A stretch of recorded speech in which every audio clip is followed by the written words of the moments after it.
முன்னாடி எல்லாம் தமிழ்நாட்டில் ஏதாவது ஒரு பிரச்சனை வந்துருச்சுன்னா அதுக்கு தீர்வு சொல்றதுக்கு 4 பெரியவங்க இருப்பாங்க. இப்ப பார்த்தா பெரியவங்க சிறியவர்கள் ஆகிவிட்டார்கள் என்று கருதுகிறேன். இதற்கு மூத்த அரசியல்வாதிகள் வந்து ஏதாவது ஒரு தீர்வை சொல்லியிருப்பார்களா என்றால் நானும் தேடி பார்க்கிறேன், யாரும் தீர்வு சொன்ன பாடில்லை. எந்த விழா வந்தாலும் அரசு விழா தொடங்குகிற போது தமிழ் தாய் வாழ்த்தும், அந்த நிகழ்வு முடிவடைகிற பொழுதுதான் நாங்க வந்து தேசிய கீதம் பாடுவோம். இது தமிழ்நாட்டில் கடைபிடித்து வரக்கூடிய ஒரு வழக்கம். எனவே வந்து தேசிய கீதம் மறுக்கப்படவில்லை, அது பாடப்படும், ஆனால் இறுதியில் பாடப்படும் அப்படின்னு சொன்னா கவர்னர் என்ன சொல்லியிருப்பாரு? இந்த மாதிரி ஒரு சாதாரண காரணத்திற்காக, புரிதல் இல்லாத காரணத்திற்காக சட்டசபையை வந்து தள்ளி போடுவதும், அங்க வந்து கவர்னர் வெளிநடப்பு செய்வதும், எதிர்கால தமிழக சட்டசபையை அமைதியாக நடத்துவதற்கு வழிவகை செய்யுமாறு அன்புடன் கேட்டுக்கொள்கின்றேன்.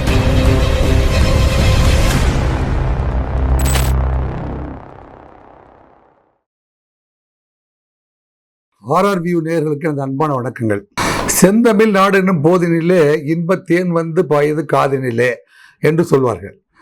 தமிழ்நாடு அப்படின்னாவே வந்து இந்தியாவில் இருக்கிற பல்வேறு மாநிலங்களுக்கு முன்னோடி மாநிலமாகத்தான் இதுவரை இருந்திருக்கிறது. அப்படிலாம் தமிழ்நாடு, தமிழக சட்டசபை, தமிழக மாண்பு அப்படிங்கிறதுலாம் வந்து மிகப்பெரிய நீண்ட நெடிய வரலாறை கொண்டது. அப்படி இருக்கிற தமிழ்நாடு, மாண்புமிகு தமிழ்நாடு சட்டசபை கூடுற பொழுது திரு RN ரவி அவர்கள் மிக உயர்ந்த கல்வி தகுதி படைத்தவர். IPS ஆபீசரா கிட்டத்தட்ட 25 ஆண்டுகள் பல்வேறு நிலைகளில் வந்து வேலை பார்த்த ஒரு கல்வியாளர். என்னங்க, தமிழ்நாட்டுடைய வேந்தர், பல்கலைக்கழகத்துடைய வேந்தர். அவர் வந்து தன்னுடைய தலைமை உரையை வாசித்து சட்டசபையை துவக்கி வைக்க வேண்டிய ஒரு சூழ்நிலை இருக்கிறது. அங்க வந்து ஒரு பெரிய அரசியல் பின்புலத்தை உடைய கலைஞருடைய மகன் திரு MK ஸ்டாலின் அவர்கள் அங்க வந்து முதலமைச்சராக அமர்ந்திருக்கிறார்கள். ஒரு சின்ன வருத்தம் அங்க ஏற்படுகிறது. அங்க வந்து கவர்னர் அவர்கள் தன்னுடைய உரையை வாசிக்காமல் எழுந்து வெளிநடப்பு செய்கிறார். நான் அப்படி பண்ணியிருப்பேன், நான் இப்படி பண்ணியிருப்பேன் அப்படின்லாம் சில பேர் வந்து கற்பனை கதைகளையும் கற்பனை கோடுகளையும் வரைகிறார்கள். அவருக்கு எதிர்ப்பு தெரிவிப்போர் பலர், ஆதரவு தெரிவிப்போர் சிலர். அப்படி இருக்கிற சூழ்நிலையில இதற்கு எப்படி தீர்வு கண்டிருக்க வேண்டும் என்று இதுவரை வந்து முன்னாடி எல்லாம் தமிழ்நாட்டில் ஏதாவது ஒரு பிரச்சனை வந்துருச்சுன்னா அதுக்கு தீர்வு சொல்றதுக்கு 4 பெரியவங்க இருப்பாங்க. இப்ப பார்த்தா பெரியவங்க யாருமே வந்து சிறியவர்கள் ஆகிவிட்டார்கள் என்று கருதுகிறேன். இது போன்ற செயல்களை எல்லாம் வந்து 2 பக்கமே வந்து சரி செய்து இந்த சட்டசபை வந்து நியாயமா, ஏன்னா மக்கள் வந்து தங்களுடைய விலைமதிப்பில்லா ஓட்டுகளை வந்து பதிவு செய்து தனக்கென்ற ஒரு அரசு அமைத்து மக்களாட்சி தத்துவத்தின் அடிப்படையில் ஒரு சட்டசபை நடக்க வேண்டும் என்று ஒரு செட்டப் உருவாக்கினா, அந்த செட்டப் வந்து பல்வேறு தேவையற்ற காரணங்களுக்காக அந்த சட்டசபையை நடைபெறாமல் போகின்ற அளவிற்கு, அல்லது ஒரு வருத்தம் ஏற்படுற அளவிற்கு, அல்லது தவறான முன்னுதாரணம் ஏற்படுகிற அளவிற்கு ஒரு நிகழ்வுகள் எல்லாம் நடக்கும் என்றால் இதற்கு மூத்த அரசியல்வாதிகள் வந்து ஏதாவது ஒரு தீர்வை சொல்லியிருப்பார்களா என்றால் நானும் தேடி பார்க்கிறேன், யாரும் தீர்வு சொன்ன பாடில்லை. தமிழ்நாடு சட்டசபை எப்படி வந்து வந்திருக்கிறது என்று பார்த்தால், பேரறிஞர் அண்ணாதுரை அவர்கள் வந்து 1968ஆம் ஆண்டு முதலமைச்சர் ஆன உடனே வந்து சாதி அப்படிங்கிறது வந்து இன்னைக்கும் பாத்தீங்கன்னா இந்தியாவுடைய அனைத்து மாநிலங்களுமே சாதிய ஏற்றத்தாழ்வுகள், சாதிய முரண்பாடுகள், ஒரு சாதிக்காரர் இன்னொரு சாதியில வந்து திருமணம் செய்துங்கிறது ஏற்புடையதே இல்லை, அல்லது ஏற்க மறுக்கிறார்கள். அது கொலை, தகராறு, பிரச்சனை அப்படிலாம் இந்த ஒரு சூழ்நிலையில் 1968 வந்து சாதி மறுப்பு திருமணம் வந்து ஏற்புடையது அப்படின்னு ஒரு சட்டத்தை போடுறாரு. அதுக்கு பிறகுதான் வந்து பல்வேறு மாநிலங்கள் வந்து நம்ம தமிழ்நாடு சட்டசபையில் போடப்பட்ட அந்த உத்தரவை வந்து ஃபாலோ பண்ணி பல்வேறு மாநிலங்களே அதை போடுகிறார்கள்.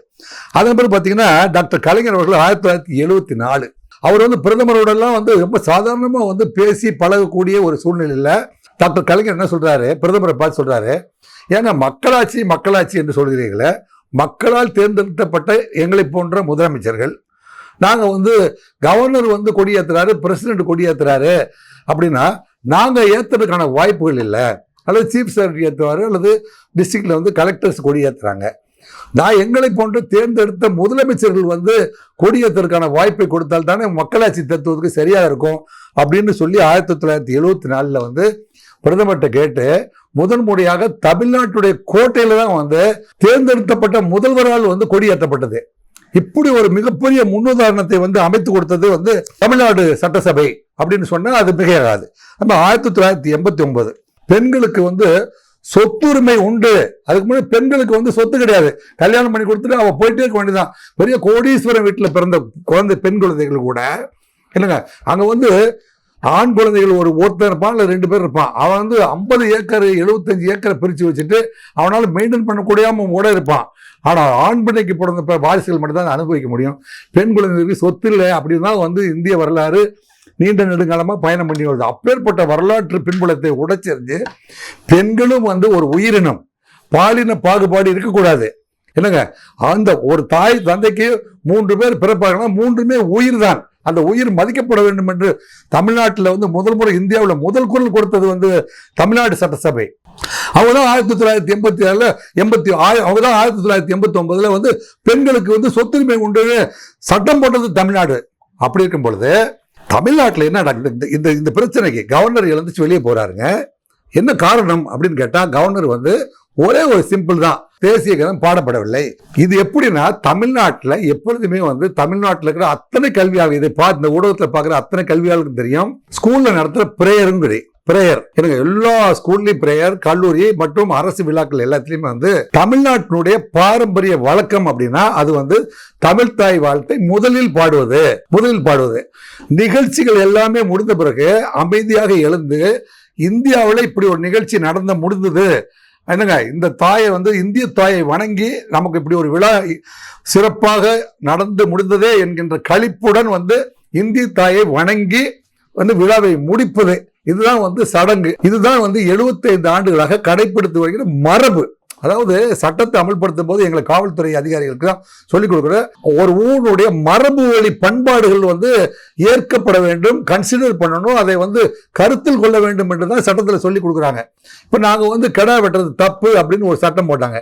நோ கெடா வெட்டுறது தான் எங்கள் ஊரில் வந்து ட்ரெடிஷன், எங்கள் தாத்தா காலத்துல நான் கெடா வெட்டிட்டு இருக்கேன். நாங்கள் கெடா வெட்டுறது தப்புன்னு உங்களுக்கு ஓட்டு போட மாட்டோம், உங்கள் ஆட்சியை கமுத்துரு வேண்டாம். ஸோ தான் மரபு வழி பழக்கம் அப்படின்னு பேர், அதுக்கு பேர்.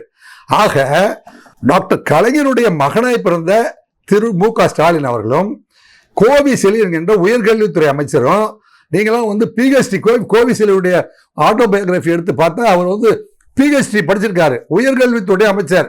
நீங்க தான் வந்து துணை வேந்தருக்கு அடுத்த வேந்தர். நீங்களாம் போய் கவர்னர் ஆஃபீஸில் உட்கார்ந்து பேசி, சார் எங்கள் ஊர் மரபுப்படி நாங்கள் வந்து எந்த விழா வந்தாலும் அரசு விழா தொடங்குகிற போது தமிழ் தாய் வாழ்த்தும், முடிக்கிற பொழுது அந்த நிகழ்வு முடிவடைகிற பொழுது தான் நாங்கள் வந்து எப்பவுமே வந்து தேசிய கீதம் பாடுவோம். இது தமிழ்நாட்டில் கடைபிடித்து வரக்கூடிய ஒரு வழக்கம். எனவே வந்து தேசிய கீதம் மறுக்கப்படவில்லை, அது பாடப்படும், ஆனால் இறுதியில் பாடப்படும் அப்படின்னு சொன்னா கவர்னர் என்ன சொல்லியிருப்பாரு, இந்தியாவில் வட மாநிலங்கள், அவர் பீகார்காரர், வட மாநிலங்கள் எல்லாமே வந்து ஆரம்பிக்கும் போதும் வந்து தேசிய கீதம் பாடுறதும் முடிக்கும் போதும் தேசிய கீதம் பாடுறாங்க. அந்த பழக்கத்தில் இருந்து வந்திருக்காரு அவரு. பெரிய டிஃபரன்ஸே இல்லை. இவ்வளோ பெரிய சட்டசபையில் 230 பேர் உட்கார்ந்து இருக்கிற சட்டசபையில் யாராவது ஒருத்தர் வந்து சார் எங்களுடைய மரபு சார் இது என்னங்க, நாங்கள் தேசிய கீதம் பாடுவோம், அது கடைசியில் பாடுவோம் அப்படின்னு வந்து பொறுமையாக எடுத்து சொல்லாம கவர்னர் வந்து வெளியே போயிட்டாரு. ரைட்டு. இதுக்கு முன்பு இந்தியாவில் இருக்கிற, இன்றைக்காவது தெரிந்து கொள்ளுங்க அரசியல்வாதிகளே, நாட்டில் இருக்கிற அனைத்து மக்களே, வியூவர்ஸ் அத்தனை பேருக்கும் இது இன்ஃபர்மேஷன் என்னன்னா, நமது தமிழ்நாட்டை தவிர மற்ற வட மாநிலங்களில் இருக்கிற சட்டசபைகளில் ஆரம்பத்திலும் தேசிய கீதம் கடைசியிலும் தேசிய கீதம் பாடுகிறார்கள். தமிழகத்தில் முதல்ல செல்வி ஜெயலலிதா அவர்கள் முதலமைச்சராக வந்து 1991 ஜூன் மாதம் செல்வி ஜெயலலிதா அவர்கள் பதவி ஏற்றுக்கொள்கிறார்கள். அப்போ வந்து அவர் வந்து பீஷ்ம நாராயண சிங் அப்படின்னு சொல்லிட்டு ஒரு கவர்னர் இருக்கிறார். அப்ப முதல்ல வந்து அவங்க சட்டசபையில் போது ஒரு புதுமையை புகுத்த வேணும் அப்படிங்கிறதுக்காக அந்த அம்மா வந்து அதுக்கு முன்பு வந்து தமிழக சட்டசபையில் இன்றைய தினம் கூட இருக்கின்ற இந்த சட்டசபை கூட்டத்திற்கு வருகை தந்திருக்கின்ற அனைத்து எம்எல்ஏக்களுக்கும் வணக்கத்தை தெரிவித்துக் கொள்கிறேன், அப்படிதான் ஆரம்பிக்கிறது வழக்கம். ஆனால் 1991 வருடம் செல்வி ஜெயலலிதா அவர்கள் ஒரு சர்க்குலர் போடுறாங்க. சட்டசபைக்கு வந்தோடனே நம்ம என்ன செய்யலாம்னா, முதல்ல வந்து தமிழ்தாய் வாழ்த்து பாடி சட்டசபை நிகழ்வு முடிந்தவுடன் தேசிய கீதத்தை பாடுவோம், இன்றிலிருந்து இது அமலுக்கு வரும் அப்படின்னு சொல்லி அமல்படுத்தினது பீஷ்ம நாராயண சிங் வந்து கவர்னராக இருக்கும்போது செல்வி ஜெயலலிதா அறிமுகப்படுத்தின ஒரு பழக்கம். அது கஸ்டமரி பிராக்டிஸா வந்து தொட்டு கடைபிடிக்கப்பட்டு வருகிறது. தேசிய கீதம் பாடுனாவே இந்த ஊர்ல வந்து எந்திரிச்சு போயிடுவாங்க சார். என்னங்க, கவர்னர் எந்திரிச்சு போறதில்ல, தேசிய கீதம் பாடுனா அதுக்கப்புறம் எந்திரிச்சு போயிடணும் அப்படின்னு தான் வந்து தமிழ்நாட்டில் பழகிருக்காங்க சார். தமிழ்த்தாய் வாழ்த்தும் போது தொடங்குவாங்க, அதுக்கப்புறம் வந்து அமைதியாக உட்காந்துருப்பாங்க. அந்த நிகழ்ச்சி முடிஞ்சோடனே தான் தேசிய கீதம் பாடுறது அப்படிங்கிறத வந்து இப்போ நீங்கள் வந்து கொடியேற்றி முடிச்ச உடனே கவர்னர் வீட்டுக்கு டீ சாப்பிட போறீங்களே, என்னப்பா பேசுவீங்க, என்ன பேசுவீங்க? அப்படி இந்த அமைச்சர்கள்லாம் போய், சார் எங்கள் ஊரில் இதுதாங்க பழக்கம், நீங்கள் வட இந்தியாவிலேருந்து வந்திருக்கிறீங்க, அதனால வந்து எங்கள் ஊரில் வந்து நிகழ்ச்சியை ஆரம்பிக்கும் போது தமிழ்த்தாய் வாழ்த்தும், நிகழ்ச்சி முடிந்த பிறகு தேசிய கீதம் பாடுவது வழக்கம் அப்படிங்கிறத புரிய வைக்காம ரெண்டு பேருமே வேறு வேறு புரிதலின் அடிப்படையில் இருக்கிற காரணத்தினால இப்படி ஒரு முரண்பாடு வருது. அட்லீஸ்ட் எதிர்காலத்திலேயாவது இந்த மாதிரியான முரண்பாடு இல்லாத ஒரு சூழ்நிலையை உருவாக்குவதற்கு எங்களுடைய மரபு இதுதான். அது 1991 வருடம் பீஷ்ம நாராயண சிங் அவர்கள் கவர்னராக இருந்த பொழுது ஏற்படுத்தப்பட்ட ஒரு மரபு வழி பழக்கம் அப்படிங்கிறத வந்து தயவு செய்து பதிவு செய்து எல்லாருக்கும் புரிய வைங்கள்.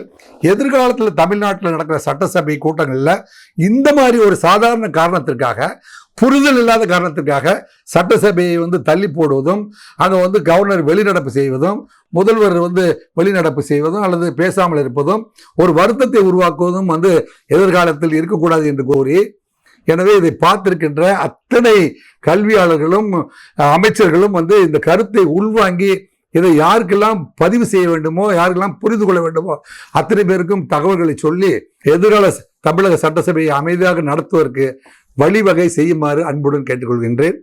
அன்பு வணக்கம்.